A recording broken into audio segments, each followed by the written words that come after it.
Вы смотрите новости в прямом эфире. В студии Иван Лазаренко. Здравствуйте. Коротко о главных темах выпуска. Текущая эпидемиологическая ситуация в регионе рассмотрена сегодня на селекторном совещании главы Республики Айсена Николаева с главами муниципальных образований и городских округов. Бюджетники переходят на удаленный режим работы. Скажется ли данная мера на уровне зарплат? В Нерюнгри состоялось торжественное открытие моста после реконструкции. Какие работы были выполнены?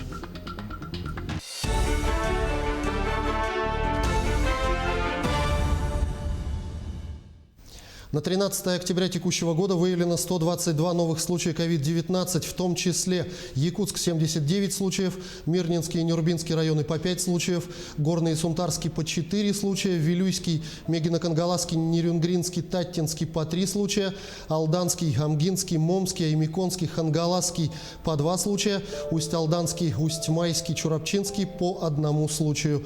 Летальных исходов от COVID-19 за сутки – 2. За сутки лабораториями республики проведено 2525 исследований на коронавирус. Всего с начала пандемии обработано 533 946 тестов.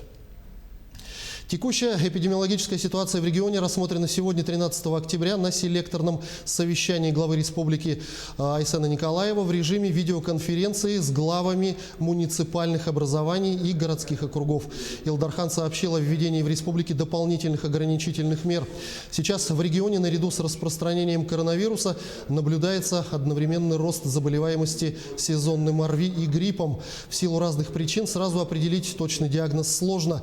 В связи с этим принято решение о том, что если один из членов семьи заболевает ОРВИ, то на 14-дневную самоизоляцию обязана уходить вся семья. Работающие члены семьи переводятся на удаленную форму работы или оформляют отпуск с сохранением рабочего места. К работодателю, препятствующему этому, будут применены административные меры.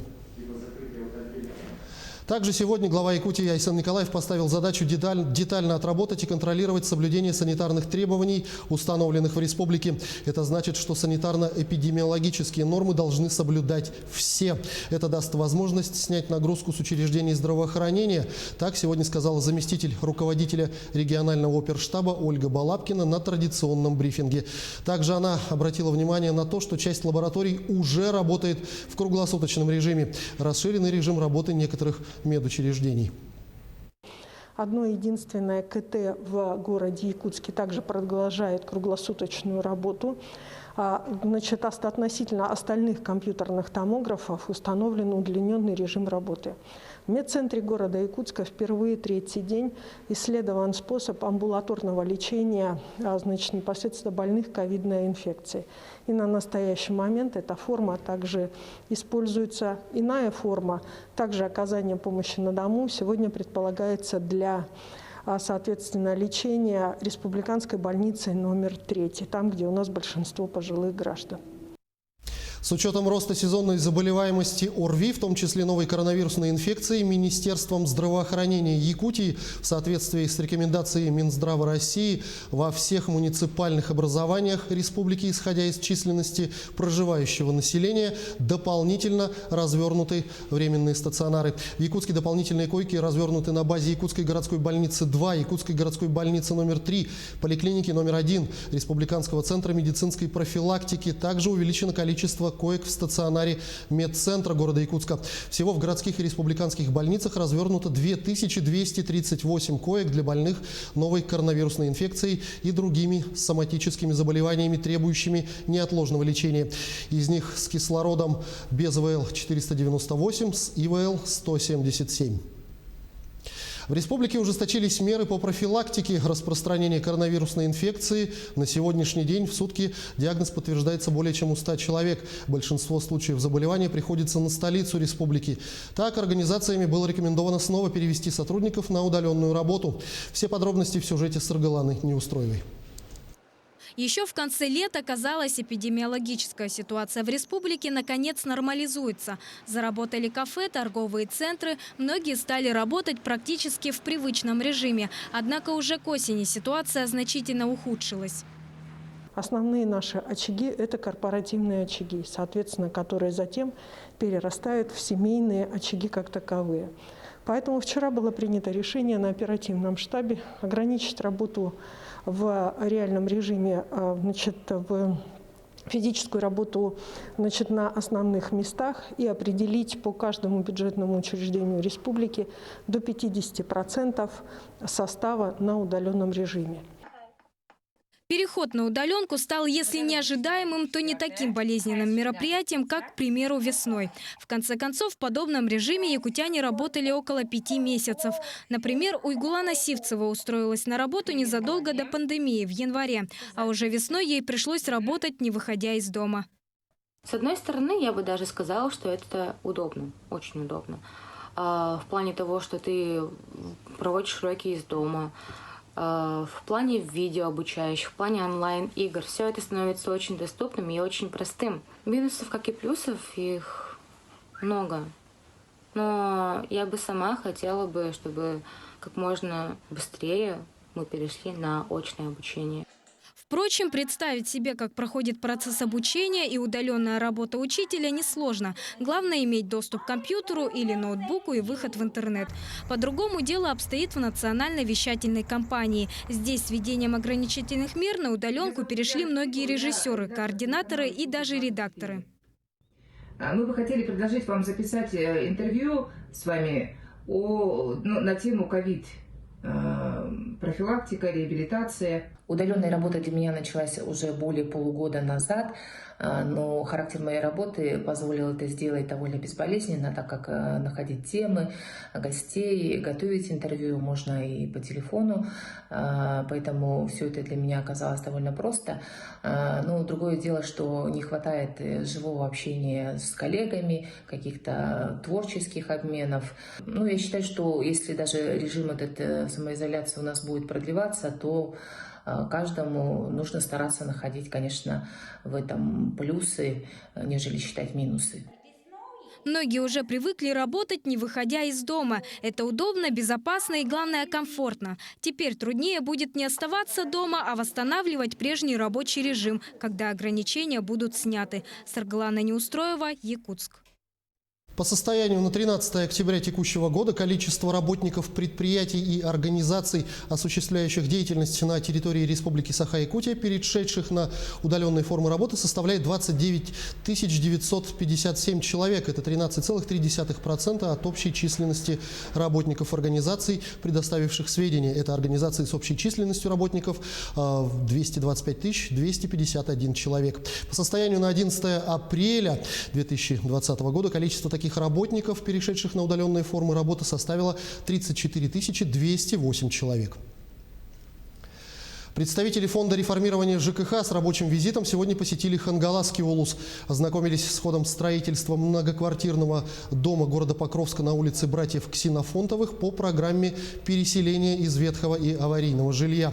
Также руководители были на площадке, где строится водоочистительная станция. Этот объект строится в рамках регионального проекта «Чистая вода» и национального проекта «Экология». Его стоимость оценивается в 240 миллионов рублей. Из них в этом году выделено 108 миллионов. А завершение строительства объекта планируется к концу 2021 года. Объект, который должен быть введен в следующем году, это водоочистительная станция на 2200 кубов. В этом году финансирование составляет 108. Проект подрядчик это ООО ДСА. И сегодня мы видим отставание серьезное на месяц, но подрядчик обязуется, что наверстает. В Нерюнгри состоялось торжественное открытие моста через реку Амунакта после реконструкции. Работы проводились с 1 июля по 12 октября. Были отремонтированы подходы к мосту, дорожное полотно, откосы моста, установлено новое барьерное ограждение. Реконструкция проводилась компанией «Нимфопрок». Глава Нерюнгринского района Виктор Станиловский заострил внимание на важности ремонта дорог в целом и поблагодарил всех, кто принимал участие в строительных работах. Надеемся, объект простоит еще не один десяток лет, и все нерюнгринцы будут ездить и довольны будут полотном дорожного моста. В этом году знаменитая Российская академия музыки имени Гнесиных отмечает свой 125-летний юбилей. Людмила Зыкина, Иосиф Кобзон, Александр Градский, певица Валерия и многие другие известные артисты являются выпускниками именно Гнесинской школы. Сейчас в колледже при академии проходит обучение и якутянка Валерия Миронова. Об учебе и творческих планах девушки смотрите далее в сюжете моей коллеги Айсены Бурнашовой. Наверное, так песню Леди Гаги «Покер Фейс» до якутянки Валерии Мироновой в популярном телевизионном шоу еще никто не исполнял. Чистый кристальный голос, невероятное чувство грува. Тогда наставники 8-го сезона повернулись все. Сольфеджио и класс фортепиано в Нижнем Куранахе, концерты в местном доме культуры «Металлург». 6 лет Валерия Миронова занимается музыкой. После школы девушка поступила в музыкальный колледж Новосибирска, а затем в 2018 году Валерия вступила и в ряды студентов-гнесинцев в Москве. Конечно, это было такой большой радостной новостью, тем более бюджет. Как ни крути, для меня это было важно. И эстрадно-джазовый колледж Гнесинки, и сама академия. В чем их главное отличие от других музыкальных вузов? Это сохранение индивидуальности каждого студента.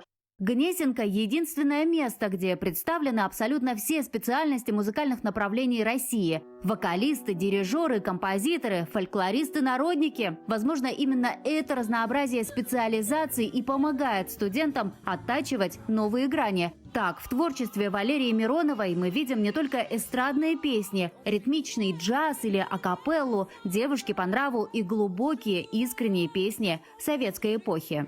Не подумай так часто и печально. Может быть, моя такая маленькая миссия в этом мире петь джаз, петь советскую музыку, петь хорошую музыку, дарить ее людям. 125 лет прославленное музыкальное заведение воспитывает в своих учениках любовь к традициям и преданность искусству. И, пожалуй, главная гордость Гнесинской школы – это ее студенты и выпускники. Те, кто вновь и вновь знакомит слушателей с миром музыки, и те, кто никогда не стоит на одном месте.